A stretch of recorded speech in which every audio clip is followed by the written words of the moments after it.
President Biden snubbing 9/11 memorial services today. It's the first time a commander-in-chief has not visited the attack sites or hosted an event at the White House. Instead, Biden spending most of the day traveling on Air Force One because he apparently couldn't leave early from a trip to Vietnam. Biden stopping at a military base in Alaska to remember the tragedy that killed almost 3,000 Americans. We never forget. Each of us, each of those precious lives stolen too soon when evil attacked.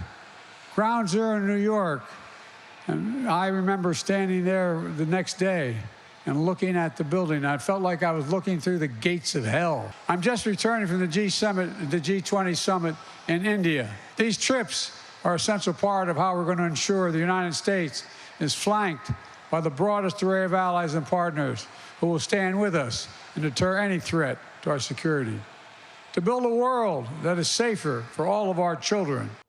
The Pentagon, Shanksville, Pennsylvania, and Manhattan all remembering the 9/11 victims properly with top officials showing up. The White House sent Kamala to New York City, but families say Biden's no-show is a sad representation of the state of our country. It's no surprise to me that he's not coming to Ground Zero or any of the 9/11 sites. And quite frankly, I prefer he stay away anyway. We'll be spared one of his stories of how he can relate. He is now just saying that flippantly, that he doesn't have to come to any of the sites and commemorate the loss with the families. That's terrible. If our leader is so willing to not show up to the memorial services, it's showing the message that Americans have forgotten and that it's okay to forget. But apparently the White House doesn't think any of this is a big deal. Listen to what they told Peter Doocy. When I asked a White House official why it is that President Biden was here and missing the 9/11 commemorations at the attack sites, the analogy that I was given is that 22 years after Pearl Harbor, U.S. presidents were not still going to visit Hawaii. All right, so Judge Jeanine, a lot of people in New York understand the impact of 9/11. It's a sacred, it's a solemn, it's a somber day. And the fact that the president is making excuses and behaving like that, how do you think that's going over here? Well, it's consistent with his America Last, mentality. I mean, this is unprecedented. No president since this happened, it has not been at one of the sites, whether it's Washington, Shanksville, or at Ground Zero. And if you're from New York City, especially, I was in the city that day. I remember the smoke in the towers. I remember, my investigators saying, we've got to get home. We've got to get back to Westchester. This is a very sacred day for so many people, and the president doesn't see it that way. And the sad part about it is that, the world is not a safer place now. It's because of Biden now that the Taliban is back in control in Afghanistan with all of the weapons that we left there. We've got an open border now with people coming in that we don't even know who they are. And you can thank Joe Biden for all of that. And then he doesn't have the dignity or the decency to show up or even take a pause at when it is 8:56 in the morning. So he says, you know what? I was at the G Summit. You were at the G20 summit. Here's the thing. You went to Vietnam after. And when the president was asked, why didn't you go to Vietnam before to talk about climate change? He said, Karine Jean-Pierre is saying, well, he is showing how he feels about 9/11. That's what you're seeing today. It was a non-answer. He could have gone to Vietnam. He could have done Vietnam by Zoom. He was talking about climate change, talk about the carbon emissions that he needed. And by the way, this stop now in Alaska, give me a break. They all refuel in Alaska for an hour and a half. Yeah. So what you've got is the White House, who I believe, and a lot of people believe, did not want the president at any of these events, because while the names of those that we've lost and loved ones and friends that I knew are being read, he's either going to have, fall asleep, have a snooze fest, not know which way he's going, not know which way he's walking. And in the end, you heard from the families. They're almost glad he wasn't there talking about himself.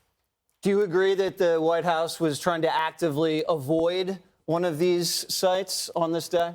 I don't know. I don't have any evidence to that, but I do know that there is, I wouldn't even just say that they're on the left, but certainly I hear this more on the Democratic side, that there are people who say America should move on, that we shouldn't have these 4-hour-long ceremonies, that we need to turn the page on this. And they said this after the 20th anniversary, okay? But as you can see, Americans aren't ready for that.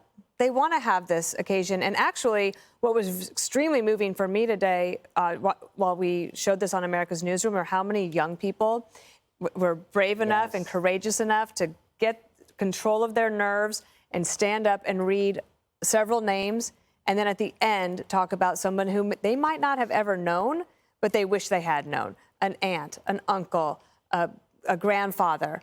Those were just some of the examples. So I think that America is keeping this going because when they say never forget, they actually mean it. Now, for the White House, I think that they could have said, we went to Vietnam, it's very important, and climate change this, whatever, but don't then try to say, President stopped going to Pearl Harbor.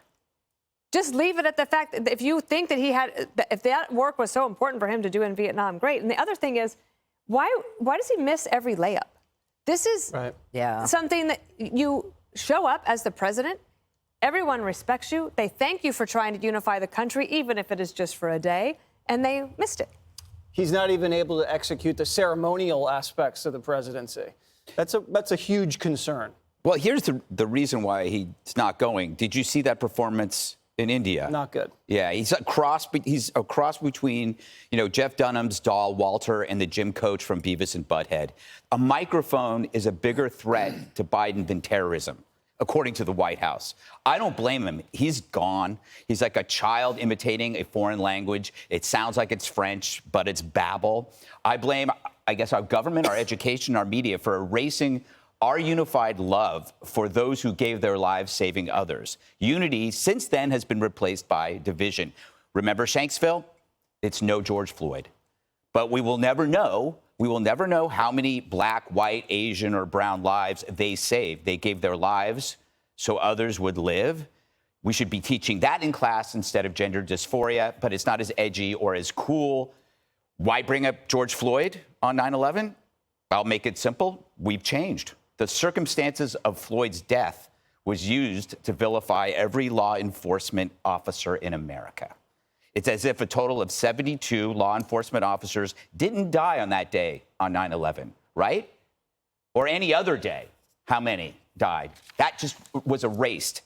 And it's funny when you remember that ISIS was an idea. They were the JV, even though they were beheading Americans and slaughtered thousands. And then Trump came along and he beheads the beheaders. And now we're going to jail him. We've replaced ISIS with Trump. An unruly protest at the Capitol is now viewed by people in the media as worse than 9/11. Here at Fox, today is 9/11. On CNN and MSNBC, it's Monday because it's not January 6th. So we have Trump and the military to thank for not having to think about ISIS anymore, which then allows us the freedom to think about jailing Trump and turning the military into an equity cult. Success brings the downfall of this country. Never forget that. That's true. 20 years ago, terrorism was the greatest threat to the homeland, and now Joe Biden says it's global warming or if it's white supremacy. Well, first off, this is a day that means a lot to me and my family in my district. I remember where I was. I was in Congress. I was having breakfast in the Capitol. My dad phoned me to let me know that a plane, a private plane, he believed had struck the Capitol.